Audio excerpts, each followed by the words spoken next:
अगर आप government employ हैं और टीएडीए के ये रूल्स नहीं जानते तो समझ लो आपका पैसा कहीं न कहीं कट रहा है। बहुत से कर्मचारी ट्रैवलिंग अलाउंस के रूल्स सही तरीके से नहीं जानते, जिसकी वजह से उनका खुद का पैसा ही कट जाता है या क्लेम रिजेक्ट हो जाता है। नमस्कार साथियों, आज हम विस्तार से समझेंगे गवर्नमेंट ऑफ इंडिया के ट्रैवलिंग अलाउंस यानी टीएडीए के नियम।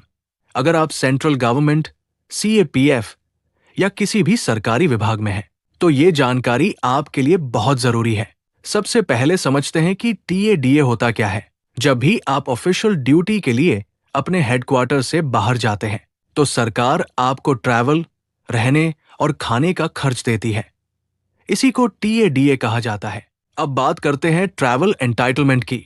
आपका पे लेवल ये तय करता है कि आपको किस क्लास में ट्रैवल करने की अनुमति है। अगर आप पे लेवल 14 या उससे ऊपर है तो आपको बिजनेस क्लास फ्लाइट या एसी फर्स्ट क्लास ट्रेन से यात्रा करने की अनुमति होती है। पे लेवल 12 और 13 वालों को इकोनॉमी क्लास फ्लाइट या एसी फर्स्ट क्लास ट्रेन की सुविधा मिलती है। पे लेवल 6 से 11 तक के कर्मचारियों को इकोनॉमी क्लास फ्लाइट या एसी 2 टियर ट्रेन मिलती है और पे लेवल 5 या उससे नीचे वालों को एसी 3 टियर या चेयर कार की सुविधा मिलती है। अब एक महत्वपूर्ण बात, अगर आपकी एंटाइटल्ड क्लास में सीट उपलब्ध नहीं है तो आप उससे नीचे की क्लास में ट्रैवल कर सकते हैं।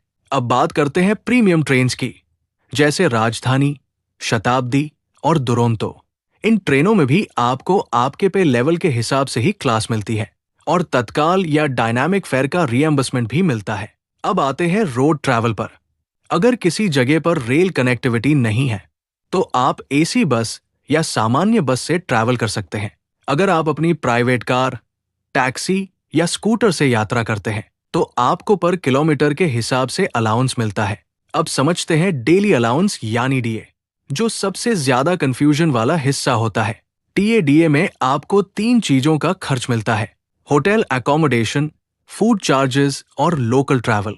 उदाहरण के लिए पे लेवल 14 और उससे ऊपर वालों को होटल के लिए 7,500 रुपए प्रतिदिन तक रिएम्बर्समेंट मिलता है और खाने के लिए 1,200 रुपए प्रतिदिन।